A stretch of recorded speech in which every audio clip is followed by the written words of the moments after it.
Good evening, I'm Debbie, and we're keeping it simple with Testa's Pantry. This evening, we're going to make a perfect vegetarian meal. Actually, it's a perfect Lenten meal, and this is the reason why I'm cooking it today, because I do tend to cook this over the course of the time during Lent. It's pasta fagioli. My grandmother used to say pasta fagioli because she was Napolitan, and that's what Napolitans said. But the proper way of saying it is pasta fagioli, and there are many different variations, but this is our variation. Now I have two pots going here. This one here has a coating of Nocellara in it, and into that I'm going to put, this is about 1.5 cups of diced onion. So I'm going to put my onion in here, and I'm going to let that get translucent.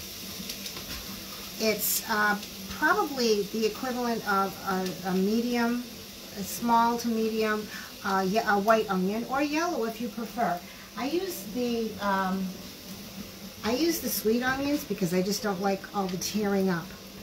So this I will make probably 2 or 3 times during the course of Lent. It's a wonderful meal, and it's so simple to make.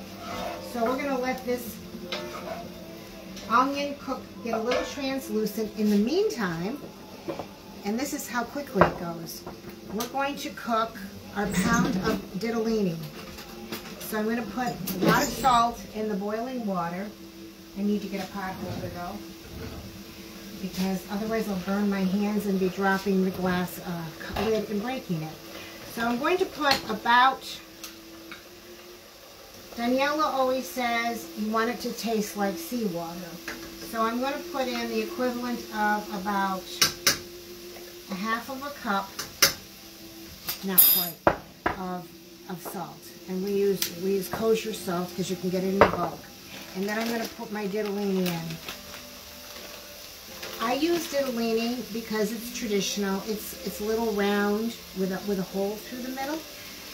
But you can use any small pasta that you want, that's easiest for you or that your family likes. So the reason I'm using our Nocellara, this is the Nocellara, because it doesn't fight with any foods. It just enhances, and it's a nice neutral extra virgin olive oil.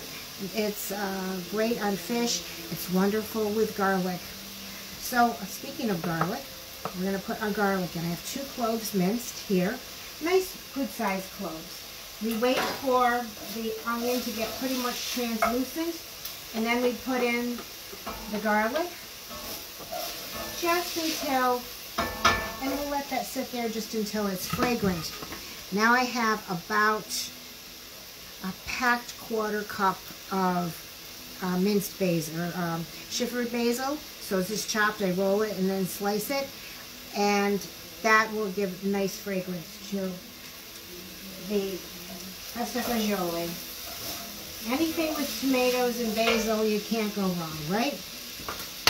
Also going to put in, at this particular point, about a teaspoon of salt.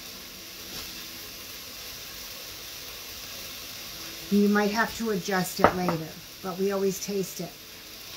Now, as soon as that cooks down, about another minute, then I'll add in the tomatoes.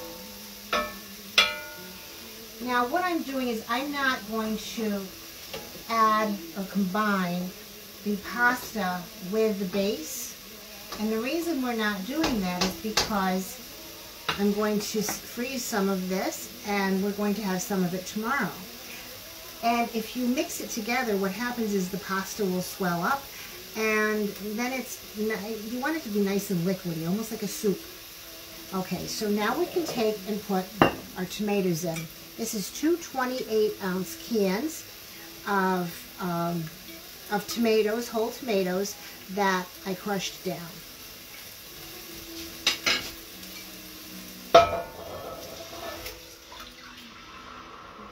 Alright, so there's the tomatoes have been added. I'm just going to add a little bit of water. We like to rinse out anything that the tomatoes are in because we don't want to waste anything. So 2 28-ounce cans of tomatoes. There. Now this is a nice consistency. I will bring the pan over so you can see before it gets too hot. So you can see what it looks like.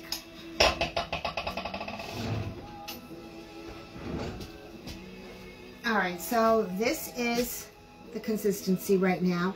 You can see that it is pretty thin, and this is the way we want it to stay. We don't like it thick.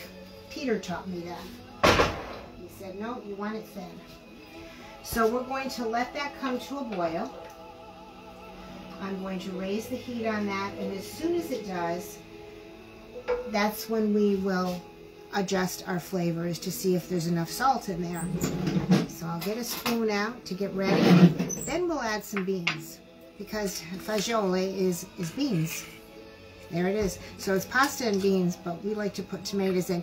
There are many different ways that you can do pasta and beans. Some people do it with greens. Some people do it with a garlic sauce, just a white sauce. Some will do it even with a clam sauce. So it really depends upon your preference. But this is our favorite way of doing it and making it. So we do it with a tomato and basil sauce. And then as soon as the pasta's cooked, we will drain that, and we'll put it in a bowl with a little bit of extra virgin olive oil, our Nocellara, and toss that up and save it. And then it's all cooked and ready to go. So you can prepare this meal a day, 2, 3 days ahead of time, and it's all set and ready to go. If you put the extra virgin olive oil on top of the pasta and toss it, then what it does is that it coats the pasta so that it doesn't stick together and it stays fresh. And then you can keep it refrigerated, and it's great. So the sauce is just about boiling. So what we can do now is we're going to add the beans. I have 2 cans of cannellini beans here, or excuse me, I didn't use, the cannellini's a little bit larger. These are Great Northern beans. We prefer these.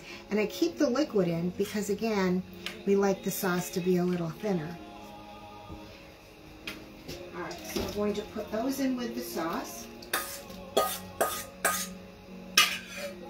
And give it a stir. Now this just has to heat through. And it is absolutely perfect as far as consistency. And you will see again. We have to bring this to a boil again. But this is this is what you want. Not too heavy on the beans. If you want more beans, you could always put in another can. That's completely up to you. Those were 2 16-ounce cans that I used. Some people like more beans. Since my grandchildren will be having this, they prefer fewer beans. So that's the reason why I used fewer beans. With 2 cans of tomatoes, the traditional consistency would be 3 to 4 cans of beans to the 2 cans of tomatoes. But we're using a pound of pasta and 2 cans of beans to keep the ratios the way that the children will prefer them. Anyways, I thank you, and enjoy Lent. You can if you have lots of good food like this. Pasta fagioli. Pasta fagioli. Pasta fagioli, like my grandma used to say. All right, bye.